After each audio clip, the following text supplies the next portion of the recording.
Okay, thank you. Hello, everybody. Just a little bit of brief background on what Common Ground Alliance is. It was formed in 2000. It was an outgrowth of a effort by PHMSA to develop best practices in damage prevention and call before you dig awareness. So after that, it was Common Ground Alliance is formed, and it's composed of various stakeholders like utility companies, excavators, locators, federal and state governments, all kinds of utilities like gas, electric, cable TV, telecom, one call centers. There used to be an organization called OCSI, which after a few years, after CGA came along, it kind of folded in and became part of CGA, and it's its own separate committee. And one of the things that CGA does, in addition to the best practices book, we have the, it's called D.I.R.T, Damage Information Reporting Tool. And what we attempt to do is collect data from across the country and in Canada on damages and all the factors associated with it, like the type of work performed and the type of excavator and Muted. root cause, and do analysis to find out what factors contribute to damage so that you can look for ways to improve upon it and reduce damages. So the first D.I.R.T report came out, I think it was maybe 2014, based on the 2013 data. We usually release the report in the summer following the year of the data. So what I'm going to present to you today is data on the, not sure what's this stuff coming up here. Okay. Sorry about that. I don't know what happened there. So this Unmuted. That was my mistake, Stephen. Sorry for the interruption. That was my mistake. And before you go any further, I do have a question from the audience. Will your slides be available after the presentation? Yes, I can send them to you, and then you can distribute them. Okay, and just for the rest of the group's information, we are recording this session, and it will be on our YouTube channel shortly after we do it. Thank you, Stephen. Sorry for the interruption. Okay, so I think I was saying that, so this is going to be on the 2014 data. We always ask that the data be submitted by March 31st of the following year, so we've just received and started to analyze the 2015 data, so we haven't we just got that data and we haven't sorted through it yet. So, okay, so this is going to be what we did for this report. We took out the damages associated with natural gas. In addition to the full North America report, which we've been doing for about 10 years, over the last 4 or 5 years, we've also done analysis of natural gas distribution. In some years it was just PowerPoint slides, and in a couple of years it was a full written report, which is what we did do this year. So I'm going to cover some of the highlights from that report. So this shows the damages in the D.I.R.T system from natural gas distribution. So it shows the percentage of the damages that are due to natural gas. So for example, if we look at, well, let's look at something in the Northwest. Let's look at the state of Washington. So we had what that means there is that we had 2168 natural gas damages, and that was 44% of the total damages from the state of Washington. So it was probably around maybe close to 5,000 damages in the state of Washington. So, and again, this is just what D.I.R.T has received into the system. Okay, so this slide, the next slide shows where the damages are coming from, or who is reporting them to us based on their stakeholder group. So no surprise that natural gas is submitting the most natural gas damages. And then the next biggest one is locators. Locator is another stakeholder group, and they can submit reports. Then aside from that, some state regulators. You see over to the right, and then some excavators. So that's where most of the damages to natural gas facilities are coming from. Okay, so this next slide shows the major root cause groupings.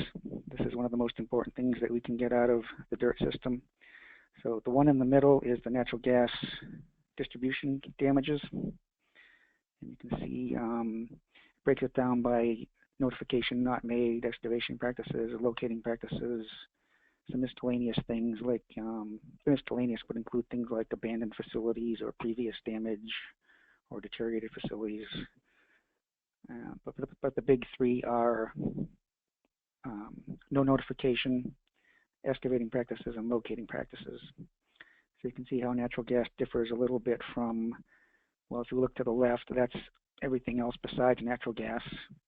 So the natural gas has a little bit more of the no notification and a little less of the excavating practices. And then the one to the right is the blended, everything all together. So you can Stephen, kind of see how natural gas stands out. Stephen, could you distinguish or help define for us a little more closely what notification practices are, what excavation practices are? Sure. I'll skip ahead for that.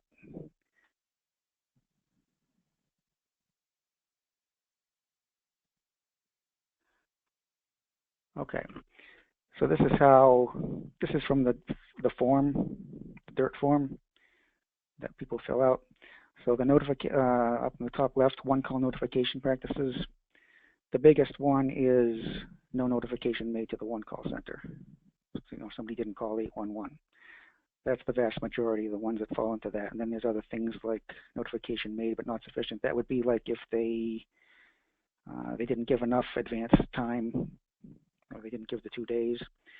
And wrong information would be like if they made the call, but there was a mix-up in the address or something like that, or they gave the wrong site. So these are each of these is like the big slice of pie that we saw before from those pie charts. So locating practices not sufficient on the top right. These are all the things that would fall into that. It could be bad maps. It could be that they just couldn't find it. It could be that it was not marked at all, or it was marked but it was wrong. And excavation practices, I'm going to get into this in more detail, but there's several different things that go into excavation practices, and this is usually the biggest piece of the biggest grouping, or the biggest piece of the pie. It includes things like failure to maintain the marks, or failure to test hole, failure to maintain clearance. And then the miscellaneous is like I was talking about before. There's these like kind of leftover things that don't really fit anywhere else, like abandoned facility or deteriorated, things like that. So so when we look at these pie charts, that's what those are based on. And the reason these numbers are different, the 70094 is a little different than this 77189. It's because not every report includes a root cause. Sometimes they don't include it. So this is just where a root cause was chosen on the form. Okay, so notification not made, that's always a biggie.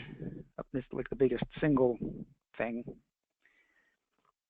which is why we have 811. So we took that and kind of broke it down into types of contractors and whether they're doing it or not. So, going to the right, that's the number of events submitted. But by looking at this, we can see, contractors and developers, they do most of the work, and they're pretty good about making the notifications. 22% are due to no notification. Then we compare that to occupant farmer, which is the next group, and there's less damages, but there's a much higher percentage of those damages are due to notification not made. So you can kind of zero in on who's doing what and why, and that way you can target different groups for improvement. Okay, so this next slide, this is the right-of-way where the damages occurred and whether or not there was a locate request. So we can see here, like the biggest one, a little more than halfway down, is public city streets. And after that, it's private landowner. So those are the big two for natural gas distribution, which is probably no surprise because that's where your facilities are. And dedicated public easement is, another big one. So again, and then the blue bars are where they did have a one-call notice, and the gray is where they didn't. So you can see the difference between private landowners and public city streets. For the private landowners, there's a higher percentage where they didn't have a locate request. So you can see that it kind of all fits together when you think about the type of contractors. The landowners, the private landowners had much higher on this previous slide, notification not made. So kind of all fits together and makes sense. Okay, so and then excavation practices was the next.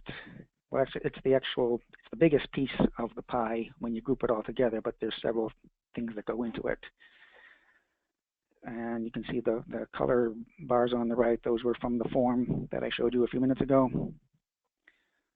So you can, and what we've been trying to do, most people gravitate to choosing other, and we're trying to get people to, wherever possible, choose one of the others, because it would help better define exactly what excavation practices are not being followed, or who's doing what's going wrong, and where can we look to make improvements.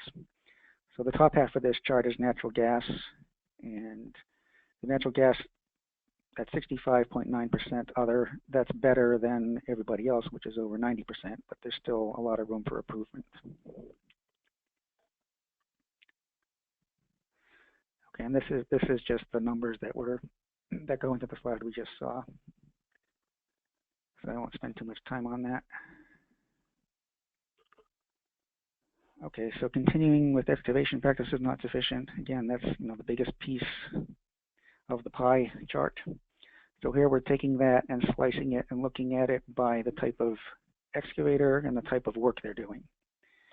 And from this we can see, like, the biggies are along the left there, contractors and developers, and the biggest bars there, construction and development, energy and telecom, and water, sewer, water, and street roadway work. So we can see, it's those type of contractors doing that type of work that are falling into the excavation not sufficient type of things going wrong.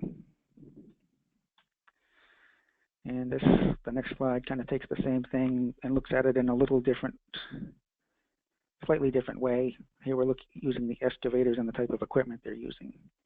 So the contractors, developers, again, is the biggie, and it's mostly with backhoes and trenchers, and somewhat with hand tools.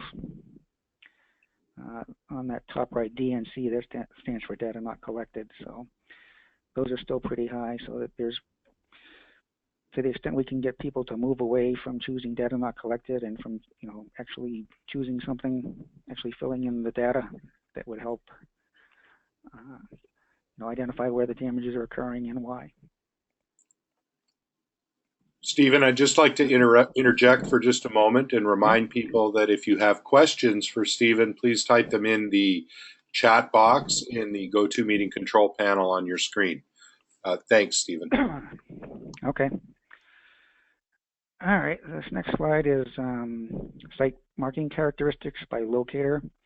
One of the things that's on the D.I.R.T form is whether the marking was done by a utility locator or a contract locator. And so for natural gas, comparing it to all the others, you use, well, 24% compared to 2%. So you do more of using your own employees, your own utility employees to do the locates, although you still have mostly contract locators. And then it goes on and looks at whether the marks were visible and whether they were accurate or not. So this way you can draw comparisons. And actually we've got a project underway to look at the field form, or the form from top to bottom, and we might change or do away with some of this in the future, but this is what we've got for now.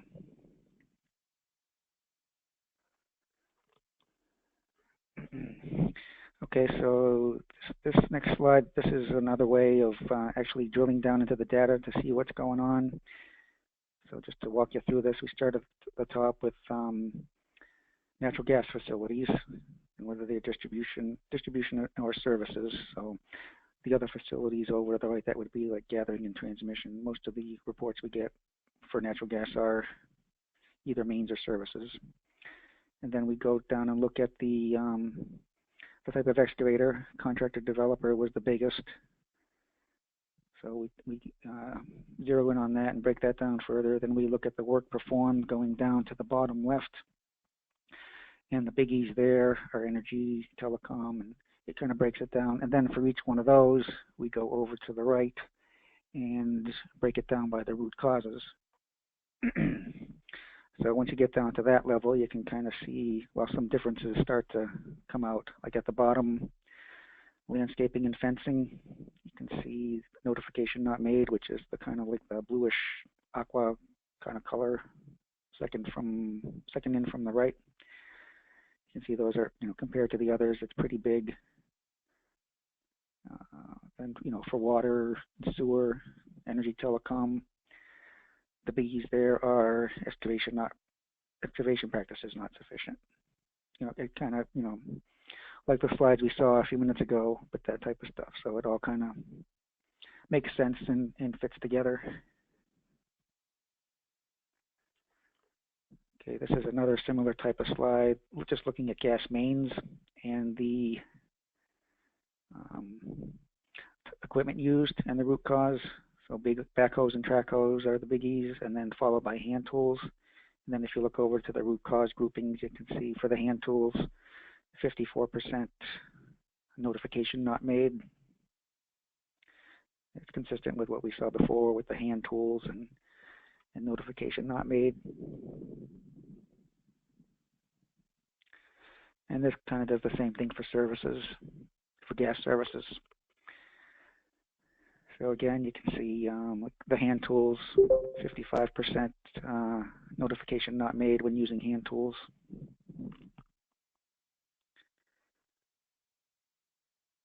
So, I mean, it's a lot to absorb all at once, but it just kind of gives you a feel for what can be done with it. I'm sure you're not going to memorize all this at one time, but you can demonstrate, like, what your target audiences might be for different messages for improvement. Okay, and what we've also done in over the last several years in the reports is break things out by census regions across the country. And when we do that, you can see some differences. Like for this is just breaking out the root causes. And a couple of things that stand out, well, like for example, in the Pacific region in Canada, notification not made is higher than other locations. So that may be due to some things going on in those states as far as what their laws or how much enforcement's going on.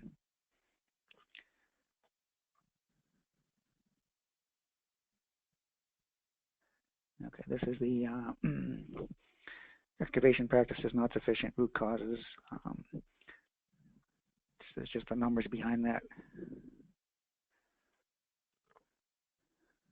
Okay, again, this is breaking things out by census divisions and excavator types. So you can see across, it's kind of,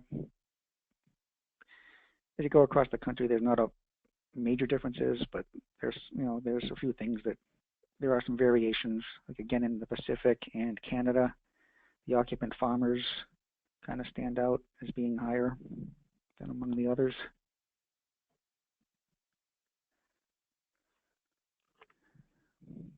Okay, and then this is excavation. This is equipment type. So, things don't change a whole lot. The bars kind of follow the same pattern, but a couple things again, with the Pacific and Canada kind of stand out with the hand tools. So again, that might be having to do with the laws, the one-call laws, or level of enforcement, or levels of education, various things going on in those regions that contribute to that. And this is work performed and the type of work that's contributing to the damages in different regions. So again, a couple of the things that kind of stand out might be like the fourth one from the left, Middle Atlantic, seems to have a larger piece due to water than some of the others. In the west, north central, the last one from the right, 30% energy and telecom.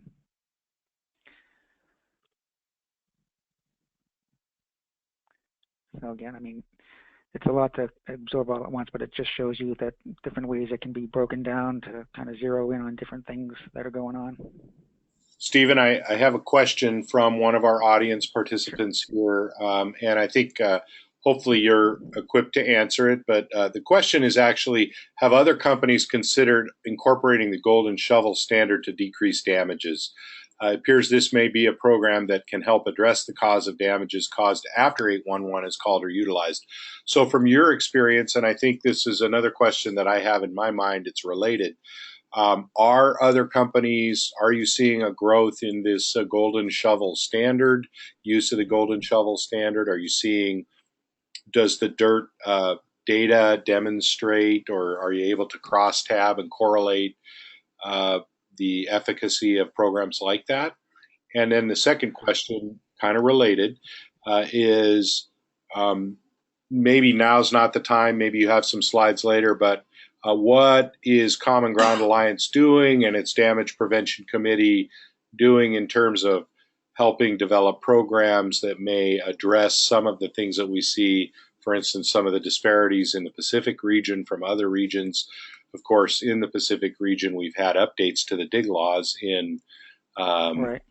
Oregon's laws was pretty good, but Washington and Idaho just in the last couple of years. So those two kind of related questions: companies using Golden Shovel, correlation of programs like Golden Shovel to reduce damages, and what other kind of programs is Common Ground Alliance contemplating as a result now of seeing these data?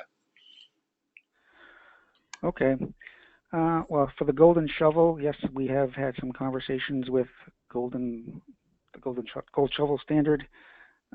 They did set up recently what's called the virtual private dirt system, which is usually most of them are hosted by one call centers. If there's a few hosted by public utility commissions, but what it is the companies participate, or they elect to participate in the virtual private dirt system, and then all their data gets pooled together. Like take for example, well, let me use the state of Washington. The Washington PUC has a pretty big virtual private dirt system, and companies in Washington state, they register for dirt and they submit their data. It doesn't really make any difference for them.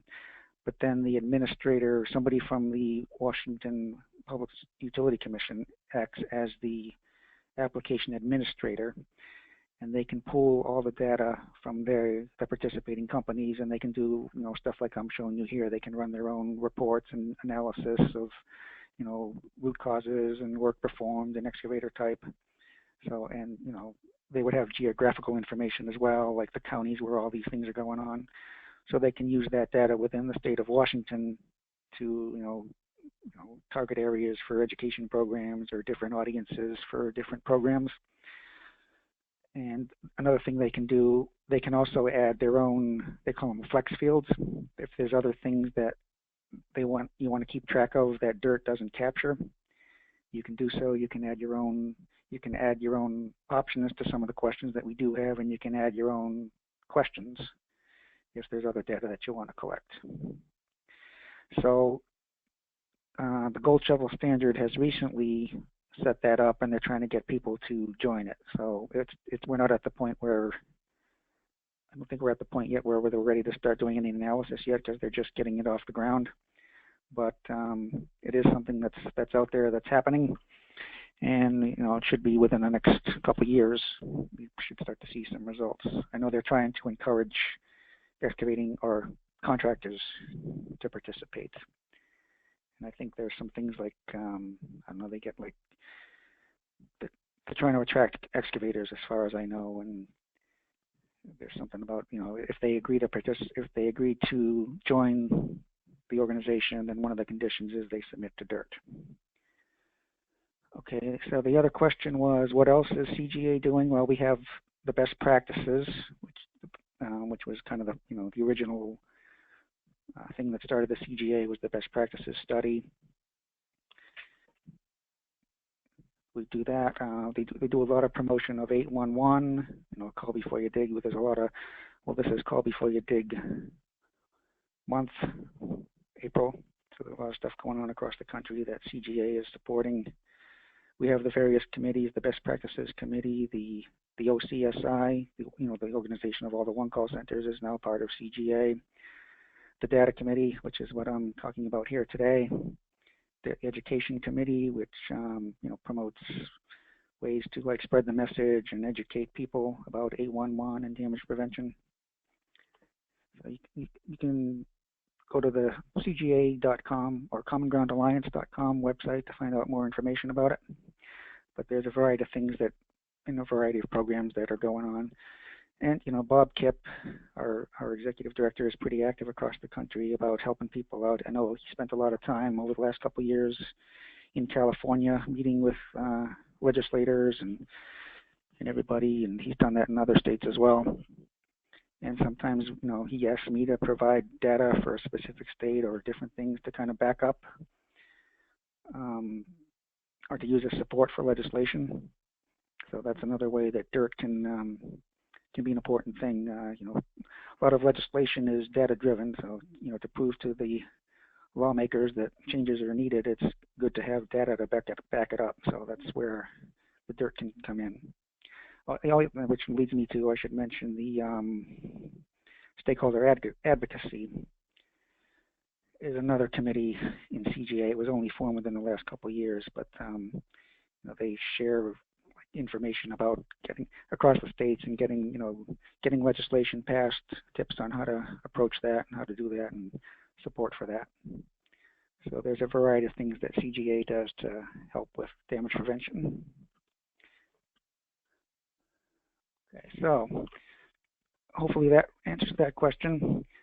This slide here, what this looks at is correlation of call before you dig awareness and damages due to lack of notification. The call before you dig awareness, that's the red bar kind of going off on the top. CGA has a marketing consultant that does some surveys across the country. And so that red line is based on their findings. And so then the other bars going by the census region, the numbers that you see there, 26%, 43%, those are damages due to lack of notification, lack of 811 notice. So if you look at the general trend lines, it shows that as awareness increases, damages due to lack of notice decrease. So the point there being that awareness helps. Promoting 811 helps bring down those types of damages.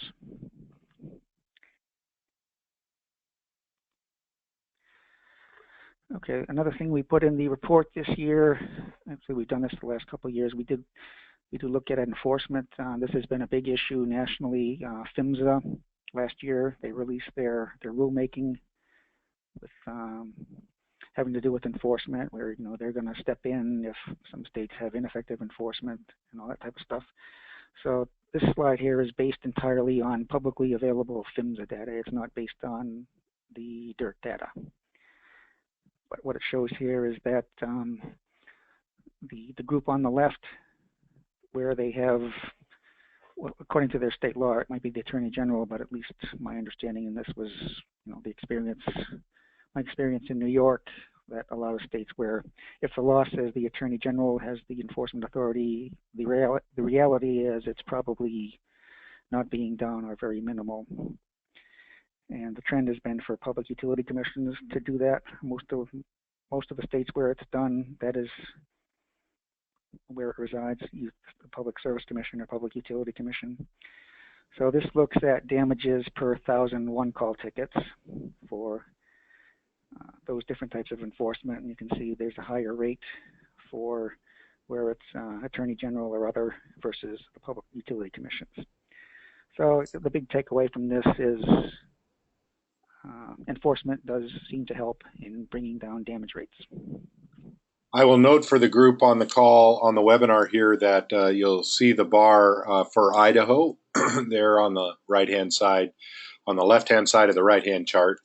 Idaho just passed its revision to its dig laws, creating a more robust process there. So hopefully that number will drop in future years. Yeah, it probably takes a couple years, a year or two, for things to start showing up. And again, this is from 2014 data. Anyway, so and I think Indiana's in there, so they're another one. There's some in here that that might be more recent. The ones over to the right, way over to the right, like Virginia, Connecticut, those, they've been doing it for many years. So you can see that it's been effective in bringing down damages.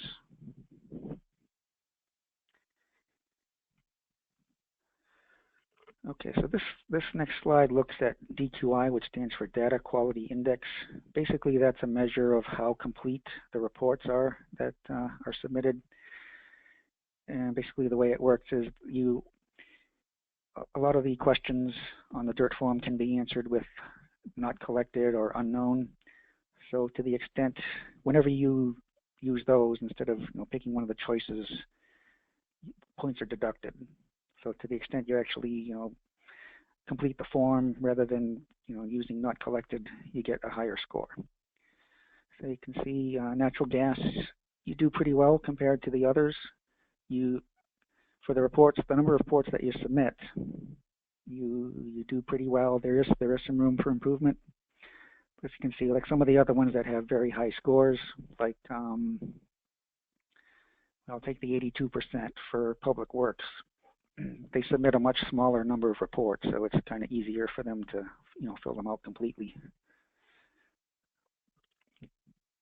But that's something that people are, we want them to kind of pay attention to and look for opportunities to improve wherever they can. Next, I want to talk about some ways that the data quality index can be improved. I think there's a lot of low-hanging fruit out there where people actually have the information, but they're not completing the report correctly. Like, for example, well, on this top right, insufficient excavation, and this kind of ties in with what I was showing you a couple slides before. I'll go back to it in a minute, but a lot of people will choose insufficient excavation, which translates to the other. They'll choose that as the root cause, but then in the comment field, it's just a free text comment field, they'll put in things like marks destroyed or failed to support or failed to use hand tools. So if I just go back to this other slide really quickly where I was talking about that. This one here. So either they're choosing other, so then in our report it goes into the 65.9%. But they actually had the information where they could have chosen one of these others, but they didn't do so. So that's why we're kind of encouraging people wherever possible. If you have the information, we would encourage you to fill out the report, choose the appropriate root cause. And then some people will do other things, like they'll put in other, and then they'll choose other as the root cause, but they'll have things like abandoned facility, failed to expose, didn't maintain clearance. So if we look at the next slide, these are the root causes, those types of things. Those are actually choices that are available. That would be a better choice. And like I said before, if you choose other or not collected, you get points deducted for the data quality index. So you get a lower DQI score, but you had the information all along where you could have gotten a better score. You could have done a more complete report, and then more complete reports enable us to, kind of get more accurate picture of what's going on out there, so that the causes and the contributing factors to damages can be identified. And then people, there's some other common things like not located. They'll put not located as the root cause, but then no locate request in the comments. Well, sure, it was probably not located because there was no locate request made. But what it really means is we want you to look at the root causes. The facility was not located or marked. That's a locating practices. That's supposed to apply when the call was made and then something went wrong with locating. So So this is how we want you to do it. If you have the information, particularly for the excavation practices, choose the root cause that most closely fits. That will lead to better analysis. Okay, and just to sum up, this is the CGA website. This is what you would see when you first go to it. If you need to register, if you're not registered and you want to register, you just go here and begin the registration process. And kind of walks you through a wizard to get you registered. Some of this, all this information over here on the left, like the prior reports, so CGA newsletters, some other things, the user's guide, you can access those even if you're not registered. So the user's guide, it goes through all the questions on the form and gives you guidance on how to answer them. They also have something called the root cause tip card, which is this here. Gives you guidance on how to choose the appropriate root cause. Let's see what else. Virtual private dirt, I talked about before. That's what that is. You can find out more information about that here. You can find prior year's reports here from the annual reports. And I should also mention that all the backup data for the reports is available online. If you go to the website and choose that, here we have, this is the full North American report. Then we have the gas distribution report. And then you can download an Excel spreadsheet that has all the backup data for each of the questions on the form, if you want to. And it goes back through all the years. Every year we had one new year. So if you download the latest, it'll go back all the way to 2004, I think. So if you want to dig into that and do your own type of analysis, you can do so. Let's see. These are the different D.I.R.T roles and privileges. So people who are registered for D.I.R.T, there's different roles you can get. Company administrator, we want every company to have at least one that gives them the ability to add users and view everybody's reports, do all kinds of different things. And very quickly, some of the other tools available if you are registered with D.I.R.T. Once you get in, there's a variety of features available, like, well, for example, Query Wizard allows you to analyze the data that you put in. Every company that puts in data, that's yours. You have access to it. You own it. And there's some tools in here that you can go in and do your own, put in some parameters and generate your own pie charts or bar charts, or it can spit out a Excel spreadsheet for you to do some further analysis on. And so those are the highlights of the D.I.R.T using the D.I.R.T system. So here's my contact information. If anybody wants to, I'll leave that sitting there for a few minutes in case you want to jot it down. If you need to get a hold of me, you can call me or email me. Another way to get a hold of me is from the website. If you use this contact us support, I'm the one who generally checks those, so I look at those several times a week, and if you have a question, you can put it in there and I'll get back to you. Okay, thank you, Stephen. As I'm starting to wrap up this webinar, please, if you have any questions for Stephen while you have him on the line, just type them into the chat and we'll be sure to ask them out loud. In the meantime, a reminder that we are recording this webinar and we'll post it to our YouTube channel shortly after its conclusion today. So look for it today or tomorrow. In addition, Stephen also said at the outset of the webinar that he would forward a copy of his presentation to us afterward. If you would like a PDF copy of Stephen's presentation, please email Connor Wrighton at our office. That's CREITEN at NWGA.org, and Connor will make sure you get a copy of the presentation. Hopefully, if you have any questions, you're typing them into the chat function now. In the meantime, I'll just remind the group of a couple of events we have coming up. First is our next webinar, which will be on from noon to 1 on Thursday, May 26th. And we're featuring George Minter, who is the Regional Vice President for External Affairs and Environmental Strategy at Southern California Gas Company. And he's going to be talking about their pathways to a low carbon future. And so, how an LDC is grappling with a political environment that is moving rapidly and aggressively toward decarbonization. So, it should be a very interesting webinar. And we hope you'll join us to listen to George Minter again, noon to 1, next Thursday, May 22nd. 6th, excuse me, May 26th.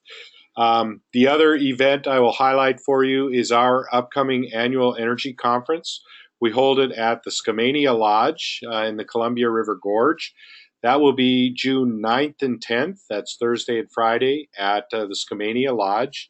And for both of these events, you can register for them by going to our website at www.nwga.org